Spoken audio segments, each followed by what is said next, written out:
ഹരേ കൃഷ്ണ. സർവം ശ്രീകൃഷ്ണാർപ്പണമസ്തു. ഇന്നത്തെ കാലഘട്ടത്തിൽ നമ്മുടെ കുഞ്ഞുങ്ങളൊക്കെ പല രീതിയിലും വഴിതെറ്റി പോകാനുള്ള സാഹചര്യങ്ങൾ ഉണ്ടാകുന്നുണ്ട്.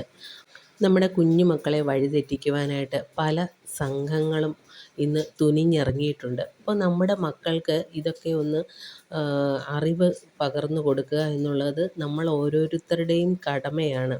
ശരിക്കും നമ്മളാണ് അവരെ എന്താണ് നല്ലത്, എന്താണ് ചീത്ത എന്ന് നമ്മൾ വീടുകളിലാണ് നമ്മൾ പഠിപ്പിക്കേണ്ടത്. അപ്പോൾ അതിനാവശ്യമായിട്ട് ശരിക്കും നമ്മൾ അവരെ ആദ്യ പാഠമായിട്ട് പഠിപ്പിക്കേണ്ടത് എന്താണെന്ന് വെച്ചാൽ, നമ്മൾ ഈശ്വരനെ അറിഞ്ഞ് വളർത്തുക എന്നുള്ളതാണ് നമ്മൾ ചെയ്യേണ്ട ഒരു കടമ. അപ്പോൾ അങ്ങനെ ചെയ്യുകയാണെന്നുണ്ട് എങ്കിൽ നമുക്ക് ആ കുഞ്ഞുങ്ങൾ, അങ്ങനെ വളരുന്ന കുഞ്ഞുങ്ങൾ ഒരിക്കലും വഴിതെറ്റിപ്പോകത്തില്ല. കാരണം അവർ ഈശ്വരനെ അറിഞ്ഞാണ് വളരുന്നത്. അപ്പോൾ അവരെ വഴിതെറ്റാനുള്ള ഒരു സാഹചര്യവും അവർക്കുണ്ടാവുന്നില്ല. ഇന്നത്തെ കാലഘട്ടത്തിൽ നമ്മൾ കാണാവുന്നതാണ്, ലഹരി അടിമപ്പെട്ടും അല്ലെങ്കിൽ മാതാപിതാക്കളെ ഉപദ്രവിക്കുന്ന കുട്ടികളും അങ്ങനെ പല രീതിയിൽ നമുക്ക് വാർത്തകളിലൂടെയൊക്കെ കാണാൻ കഴിയുന്നതാണ്. എന്നാൽ അതിനൊന്നും മുതിരാതെ നല്ല രീതിയിൽ മക്കൾക്ക് നല്ല അറിവുകൾ പകർന്നു കൊടുത്ത് നമ്മൾ ചെറുപ്പത്തിലേ മുതലേ അവരെ ഈശ്വരനിലേക്ക് അടുപ്പിക്കുകയാണെന്നുണ്ടെങ്കിൽ, അവർക്ക് ആ ഒരു തത്വചിന്ത മനസ്സിൽ കയറിക്കഴിഞ്ഞാൽ പിന്നെ ആര് വിചാരിച്ചാലും അവരെ വഴിതെറ്റിപ്പോകാൻ അവർക്ക് കഴിയില്ല എന്നുള്ളതാണ്. അപ്പോൾ നമ്മൾ വീടുകളിലാണ് ആദ്യമായിട്ട് ഈ ഒരു കാര്യം കുഞ്ഞുങ്ങളെ പഠിപ്പിച്ചു കൊടുക്കേണ്ടത്. പക്ഷേ അതിനായിട്ട് നമ്മളവരെ നിർബന്ധിക്കുന്നതായിട്ട് അവർക്ക് തോന്നരുത്. നമ്മളവരെ നിർബന്ധിച്ച് ചെയ്യുന്നതായിട്ട് അവർക്ക് തോന്നരുത്. അവരെ വളരെ കാര്യത്തിലായിട്ട് സ്നേഹത്തോടെ തന്നെ അവരത് സ്വയം ചെയ്യിക്കണം. അവിടെയാണ് നമ്മൾ ഓരോരുത്തരുടെയും വിജയം. വളരെ ചെറുപ്പത്തിലേ തന്നെ കുട്ടികളിൽ നാമജപം ചെയ്യിപ്പിക്കുക എന്നുള്ളത് നമ്മൾ ശ്രദ്ധിക്കേണ്ട ഒരു കാര്യമാണ്. അതിനായി അവരെ അധികം നാമം ജപിക്കാനായിട്ട് നമ്മൾ ശീലിപ്പിക്കേണ്ട. എന്താ പറയുക, അവരെ ഏതെങ്കിലും ഒരു മന്ത്രം അല്ലെങ്കിൽ ഒരു ഭക്തി കീർത്തനം അങ്ങനെ ചൊല്ലിച്ച് ശീലിപ്പിക്കുക. അപ്പോൾ അതാകുമ്പം അവർക്കും ഒത്തിരി ടൈം സ്പെൻഡ് ചെയ്യേണ്ടി വരുമ്പോഴാണ്, ചിലവഴിക്കേണ്ടി വരുമ്പോഴാണ് അവർക്ക് വളരെ ബുദ്ധിമുട്ട് ആയിട്ട്, അവർ ഒത്തിരി നേരം ഒന്നും ഇരിക്കാൻ കൂട്ടാക്കുന്നില്ലായിരിക്കും കുഞ്ഞുങ്ങൾ. അപ്പോൾ നമ്മൾ അവരെ അങ്ങനെ ഒത്തിരി സമയത്തേക്ക് പിടിച്ചിരുത്താതെ ഒരു ചെറിയ ടൈം അളവിൽ അവരെ ഇതുപോലെ കാര്യങ്ങൾ നാമജപം ചെയ്യിപ്പിക്കുകയൊക്കെ ചെയ്യുകയാണെങ്കിൽ അവർ സ്ഥിരമായിട്ട് അതൊരു ചെയ്തോളും. കാരണം ഒരു 5 മിനിറ്റ് അല്ലെങ്കിൽ ഒരു 10 മിനിറ്റൊക്കെ, 10 മിനിറ്റ് ഇരുത്തേണ്ട കാര്യമില്ല. ശരിക്കും പറഞ്ഞാൽ ഒരു 5 മിനിറ്റ്, അതിൽ കൂടുതൽ ഒരു കുട്ടികളും ഇരിക്കാൻ സാധ്യതയില്ല. അപ്പോൾ ആ ഒരു 5 മിനിറ്റ് ടൈം അവരെ ശരിക്ക് ഇരുത്തി നാമജപം ചെയ്യിക്കുകയാണ് എന്നുണ്ടെങ്കിൽ അവരുടെ ആ ഒരു ഈശ്വരചിന്ത അവരുടെ മനസ്സിലേക്ക് കയറും. അവർക്കതൊരു മടുപ്പ് ഉളവാക്കുന്നതായിട്ട് വരില്ല.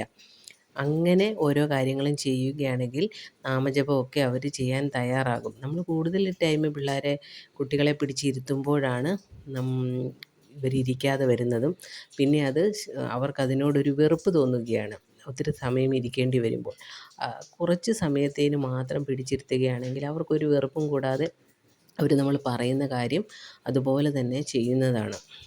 അതുപോലെ സ്കൂളിലൊക്കെ പോകുന്ന സമയത്ത് പോകാൻ നേരം ഒന്ന് പ്രാർത്ഥിച്ചിട്ട് പോകുവാനൊക്കെ ആവശ്യപ്പെടുക. ഒരു മന്ത്രം, എന്തെങ്കിലും ഒരു മന്ത്രം മാത്രം ജപിച്ചുകൊണ്ട് പോകുവാനായിട്ട് ആവശ്യപ്പെടുക. അപ്പോൾ അത് സ്ഥിരമായി ജപിക്കുമ്പോൾ പിന്നെ അവരുടെ നാവിൽ അവർ പോലും അറിയാതെ ആ ഒരു മന്ത്രം വരും. അപ്പോൾ അങ്ങനെ അവരെ ഓരോ കാര്യങ്ങൾ പഠിപ്പിക്കാൻ ശ്രദ്ധിക്കുക. അതുപോലെ തൊട്ടടുത്ത് ക്ഷേത്രങ്ങളുണ്ടെങ്കിൽ അവിടെ പറഞ്ഞു വിടുക, ഒന്ന് പ്രാർത്ഥിച്ചിട്ട് വരൂ. നമ്മുടെ ദേവിയാണേലും കണ്ണനാണെങ്കിലും, അപ്പോൾ ദേവിയെ പോയി ഒന്ന് തൊഴൂ, അല്ലെങ്കിൽ കണ്ണനെ പോയി ഒന്ന് തൊഴൂ, അല്ലെങ്കിൽ മഹാദേവനെ പോയി ഒന്ന് തൊഴുതിട്ട് വരൂ എന്ന് പറഞ്ഞ് നിൻ്റെ കാര്യങ്ങളൊക്കെ പറയാനുള്ളത് നീ ഒന്ന് പറഞ്ഞിട്ട് വാ. അവിടെ അവർ കാത്തോളും നിന്നെ. നിനക്ക് എന്താവശ്യമുണ്ടെങ്കിലും അവർ നിനക്ക് സാധിച്ചു തരും. അവരാണ് ഈ പ്രപഞ്ചത്തെ നയിക്കുന്നത് എന്ന് പറഞ്ഞിട്ട് അടുത്തുള്ള ക്ഷേത്രം ഏതാണോ അവിടുത്തെ ആ ഒരു മൂർത്തിയുടെ കാര്യം ഇങ്ങനെ കുട്ടികളോട് പറഞ്ഞു കൊടുക്കുക. എന്നിട്ട് നമ്മളും ഇടയ്ക്ക് ഇവരെയും കൊണ്ട് അവിടുത്തെ പ്രധാന ദിവസങ്ങളൊക്കെ വരുമ്പോൾ, കുട്ടികൾക്ക് അവധിയുള്ള ദിവസമൊക്കെ ആണെങ്കിൽ അവരെയും കൂട്ടിക്കൊണ്ടു പോകാനായിട്ട് ശ്രദ്ധിക്കുക. അന്നേരം അതിലൊക്കെ അവിടെ ചെന്ന് കഴിയുമ്പോൾ ഏതെങ്കിലുമൊക്കെ കാര്യങ്ങളിൽ അവരെയും ഉൾപ്പെടുത്തുക ചെയ്യാനായിട്ട്. അതൊന്ന് എടുത്തു കൊടുക്കുകയോ, അല്ലെങ്കിൽ അവിടെ ഒരു ഇല കിടക്കുന്നത് കണ്ടാൽ അതൊന്ന് എടുത്ത് മാറ്റിയിടുക. ഭഗവാന്റെ ആ ഒരു സ്ഥലമല്ലേ, ഭഗവാൻ വസിക്കുന്ന ഇടമല്ലേ, വൃത്തിയായി സൂക്ഷിക്കേണ്ടത് നമ്മൾ ഓരോരുത്തരുടെയും കടമയാണ് എന്ന് പറഞ്ഞ് കുട്ടികളെ കൊണ്ട് അതുമൊക്കെ ഒന്ന് ചെയ്യിപ്പിക്കുക. അപ്പോൾ അവിടെ ചെന്ന് കഴിയുമ്പോഴും അവരെ എന്തെങ്കിലുമൊക്കെ നമ്മൾ ചെയ്യിച്ചു കൊണ്ടിരിക്കുക. ഇതെൻ്റെയും ഉത്തരവാദിത്തമാണെന്ന് അവനെ ബോധ്യപ്പെടുത്തേണ്ടത് നമ്മുടെ ഓരോരുത്തരുടെയും കടമയാണ്. അപ്പോൾ അങ്ങനെയൊക്കെ ചെയ്യുമ്പോൾ കുട്ടികൾക്ക് താനെ അവിടെ പോകാനും അങ്ങനെ ചെയ്യാനുമൊക്കെ ആയിട്ടൊരു താല്പര്യം ഉണ്ടാകും. അത് നല്ലൊരു കാര്യമാണ്. അതുപോലെ അവരത് ചെയ്ത് കഴിയുമ്പോൾ അവരെ പ്രത്യേകമൊന്ന് അഭിനന്ദിക്കുകയും വേണം. "നീ ചെയ്തത് എല്ലാവർക്കും ഇഷ്ടമായി കേട്ടോ. നിന്നെപ്പറ്റി ആരും പറഞ്ഞില്ലെങ്കിൽ പോലും വെറുതെ അങ്ങ് പറയണം. നിന്നെപ്പറ്റി അവരൊക്കെ പറഞ്ഞു" എന്ന് പറയുമ്പോൾ കുട്ടിക്ക് സ്വയം ഒരു അഭിമാനം തോന്നുന്ന നിമിഷമായിരിക്കും. അവനത് വീണ്ടും വീണ്ടും ചെയ്യാനായിട്ടുള്ള ഒരു താല്പര്യം ആ കുട്ടിയിലത് ഉണ്ടാകും. അങ്ങനെ നമ്മൾ കുട്ടികളെ ശീലിപ്പിക്കുക. അതുപോലെ നിലവിളക്കൊക്കെ കത്തിച്ച് വെച്ച് കഴിയുമ്പോൾ കുട്ടികളോട് ആവശ്യപ്പെടണം, ഒരു പൂവ് പറിച്ചു കൊണ്ട് അതിൻ്റെ നിലവിളക്കിൻ്റെ ചുവട്ടിൽ വയ്ക്കുക. നിൻ്റെ പൂവ് അവിടെ വെച്ചാലേ ഭഗവാൻ അത് ഇഷ്ടപ്പെടുകയുള്ളൂ. നീ പറിച്ചു വെക്കുന്ന പൂവ് ഭഗവാൻ ഏറ്റവും ഇഷ്ടമാണ് എന്നൊക്കെ പറഞ്ഞു കഴിയുമ്പോൾ കുട്ടിക്കും അതൊരു കൗതുകമാകും. പിന്നെ കുട്ടി അത് കൂടുതൽ പൂക്കൾ പറിച്ചുകൊണ്ട് വയ്ക്കാനായിട്ടൊക്കെ അതിൽ താല്പര്യം കാണിക്കും. എന്നിട്ട് പൂ പറിച്ച് വെച്ചതിന് ശേഷം ഒരു 5 മിനിറ്റ് അവിടെ ഇരുന്ന് നാമം ചൊല്ലിക്കോളൂ എന്ന് പറയണം. അപ്പോൾ ആ കുട്ടി അത് തീർച്ചയായും അത് ചെയ്യും. കാരണം അതിൽ കൂടുതൽ സമയം ഇരിക്കാനൊക്കെ പറയുമ്പോഴാണ് അവർക്കതിനോടൊരു വെറുപ്പ് തോന്നുന്നത്. പിന്നെ അവർക്കതൊരു താല്പര്യമില്ലാതെ അവരത് ചെയ്യാതെ വരും. അതിലും നല്ലതല്ലേ 5 മിനിറ്റാണെങ്കിലും അവർ ഈ ഒരു കാര്യത്തിന് വേണ്ടി ചിലവഴിക്കുന്നത്. പിന്നെ ഇതുപോലുള്ള കാര്യങ്ങളൊക്കെ ചെയ്യിപ്പിക്കുക. അമ്പലത്തിൽ ക്ഷേത്രങ്ങളിലൊക്കെ കുട്ടികളെ പങ്കെടുപ്പിക്കുകയും ഓരോരോ കാര്യങ്ങളിൽ ക്ഷേത്രങ്ങളിലൊക്കെ പങ്കെടുപ്പിക്കുകയൊക്കെ ചെയ്യുകയാണെന്നുണ്ടെങ്കിൽ കുട്ടികൾക്ക് അതിനോടൊരു താല്പര്യം ഉണ്ടാവുന്നതാണ്. നമ്മുടെ കുട്ടികൾ വഴിതെറ്റാതെ നടക്കേണ്ടത് നമ്മുടെ ആവശ്യമായിട്ട് കണ്ടുകൊണ്ട് നമ്മുടെ കുടുംബത്തിൽ തന്നെ അതിനുള്ള സാഹചര്യങ്ങൾ ഉണ്ടാക്കുക. ഒന്നിച്ചിരുന്ന് ഭക്ഷണം കഴിക്കുക. കുറച്ച് നേരമെങ്കിലും ഒന്നിച്ചിരുന്ന് സംസാരിക്കാൻ ശ്രമിക്കുക. അച്ഛനും അമ്മയും മക്കളും എല്ലാം കൂടെ ചേർന്നുള്ള ആ ഒരു ലോകം എപ്പോഴും കുട്ടികൾ താനിവിടെ സുരക്ഷിതരാണ്, എനിക്കെന്തും എൻ്റെ കുടുംബത്തിൽ വന്ന് പറയാമെന്ന് കുട്ടികൾക്ക് മനസ്സിലായാൽ തന്നെ പകുതി പ്രശ്നങ്ങൾ ആ ഒരു വഴിക്ക് തീരും. അവരൊരു രീതിയിലും വഴിപിഴച്ച് പോവുകയില്ല. അപ്പോൾ അതിനുള്ള സാഹചര്യങ്ങളും കൂടി നമ്മൾ ഉണ്ടാക്കുക എന്നുള്ളത് നമ്മുടെ ഓരോരുത്തരുടെയും കർത്തവ്യമാണ്. അത് അച്ഛനും അമ്മയ്ക്കും ഒരുപോലെ ബാധകമായ കാര്യമാണ്.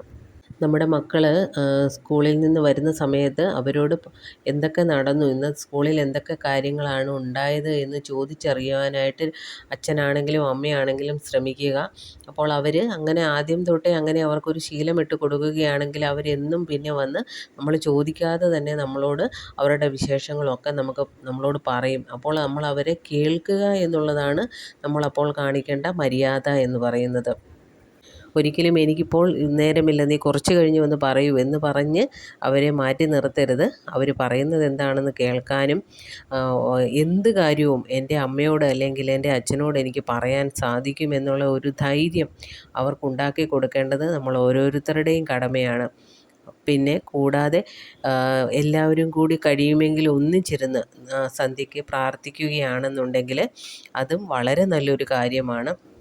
ഇപ്പം അതൊക്കെ കുട്ടികളിൽ ആ ഒരു ഈശ്വരൻ എന്ന് പറയുന്ന ആ ഒരു പ്രപഞ്ച ശക്തിയോട് കൂടുതൽ അടുക്കാനായിട്ട് കുട്ടികളെ പ്രേരിപ്പിക്കുന്നത് കുട്ടികൾക്ക് എല്ലാ രീതിയിലും മാനസികപരമായും ശാരീരികപരമായും ഒക്കെ നല്ല പൊതുവായിട്ടുള്ള ഒരു ഉന്മേഷം ലഭിക്കുവാനായിട്ട് സാധിക്കുന്നതാണ്.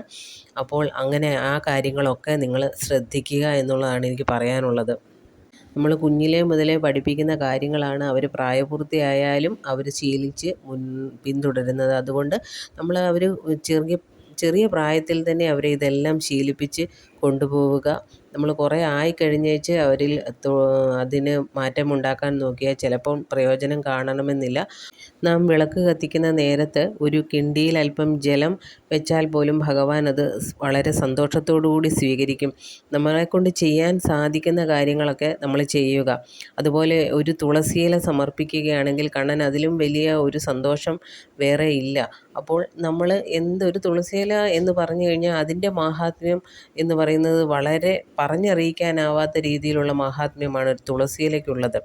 അപ്പോൾ ഇത് ഒരു കിണ്ടിയിലെ ജലവും ഒരു തുളസിയിലയും ഒക്കെ സമർപ്പിച്ചുകൊണ്ട് നമ്മുടെ പ്രാർത്ഥന അതിലും വലുതാണ്.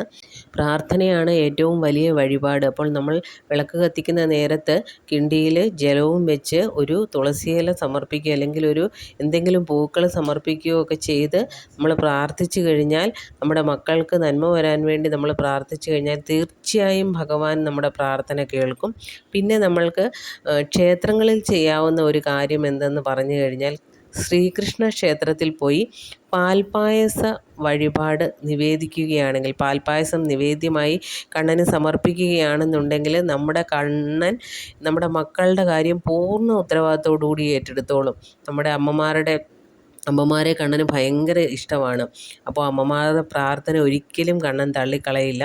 അപ്പോൾ ഈ ഒരു വഴിപാടും ചെയ്യുക. എല്ലാവിധ നന്മകളും നമ്മുടെ മക്കൾക്കുണ്ടാകും. നമ്മുടെ മക്കൾക്ക് വേണ്ടി നമുക്ക് എല്ലാവർക്കും പ്രാർത്ഥിക്കാം. ഹരേ കൃഷ്ണ. സർവം ശ്രീകൃഷ്ണാർപ്പണമസ്തു.